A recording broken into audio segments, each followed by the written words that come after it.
Starting to the right is our Azul player. He is starting in orange, and he is Ajubu Genius.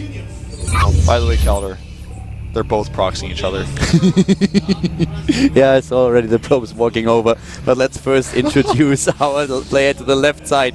He's sometimes a little bit shy, and if it gets really dangerous, he is signaling and... Ah, come on, production. 웅진 스타즈 SOS. Jay, pay a little bit more attention to what we're doing here. All right, we're well, trying so hard. There's variations on the proxies. SOS is doing how I proxy, where I do it on 10 probes. Genius is doing the fastest possible proxy, which is on 8 probes. And with Genius's proxy, in this situation, he might get the better hand initially, but it's all about the micro here. I don't know if I've ever seen this situation occur in a professional game, but it's definitely happened to me before. And usually what ends up happening is somebody has to pull both players have to pull their probes, and you have a crazy micro battle. Yeah. And then you run your probes back, you try to get additional zealots out. This is going to be crazy. We'll probably not see a single stalker in this game. This is going to be really, really silly. That much is true as well. Notice how fast Genius is going to be able to get 2 zealots out. He's going to have the minerals to start 1 zealot first. He's definitely going to have an advantage. SOS is going to have to pull his probes away.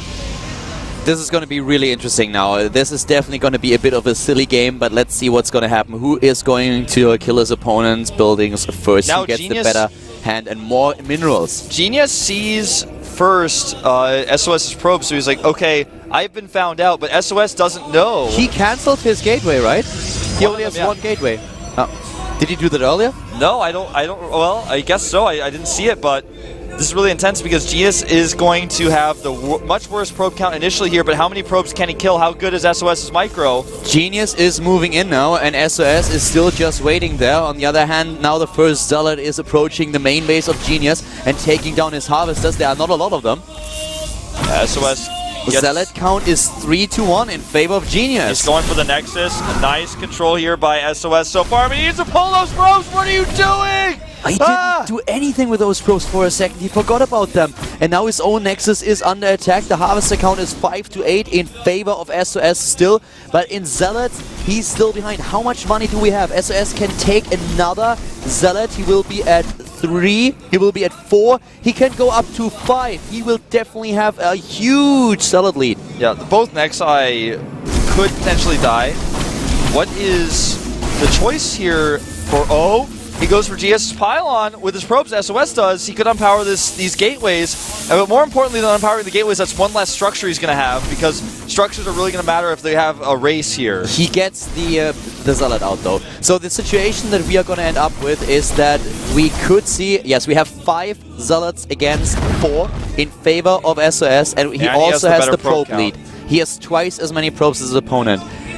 See, that's why I said Genius gets the early lead, but SOS gets the later lead in this type of situation. SOS with good micro should be able to take this, but in such a situation, one mistake loses you the game.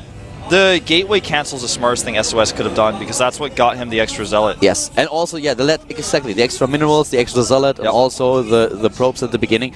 So let's see how that's going to work out. It means he has one less structure to protect, but if he can, as long as he just takes a fight at Genius's gateways, which he's already doing here, there should be no way Genius can defend unless he gets a perfect choke point somehow, which I just don't see one he could create. I think that Genius has basically lost this no matter what. These are the last buildings that he has, so he has to fight. There's no other choice for him. And here we go, he's trying to prepare an arc already. SOS. He only attacks with one unit, and as soon as the pylon is down, he's going to have a better arc.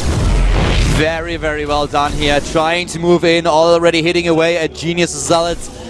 He's moving back. The first 4 units are dying. He's going for the mineral walk, and he is attacking a little bit late. Surround, but he's done it. Yes, this has to be it. Genius is dropping down in supply. SOS has done it. Takes down the last 2 zealots, and this is game. Yep. GG. Crazy Prosper surprise that we just saw. Yeah, a very short one. They're trying to make up for the 1.5 hour game that we had earlier. I guess so. Canceling that gateway was the best choice SOS could have made. He took a risk when he got in the main base and saw nothing, because you never know if your opponent has 2 gates or not, but he saw the probe count of Genius, and that lends itself to the 8 gateway, 2 gate proxy, and that was the best choice. He was like, alright, these minerals go into my extra zealot, and I will have more probes than him, so when we fight, I'll have the zealot advantage and the probe advantage. Kill my Nexus, that's fine, I'll kill yours too. He even almost got the pylon. very well played. Interesting game that we had. A little bit silly at times, but the smarter decisions by SOS when he realized what was going on. So now we have a Genius on an 0-2. SOS is on 1-1. And we also are approaching our second break. We are still at the GSL Up and Down Group D. And we are going into a 5-minute break. And as soon as we are back, we will have Hero against Bial, if I'm not mistaken. So guys, see you in a few minutes.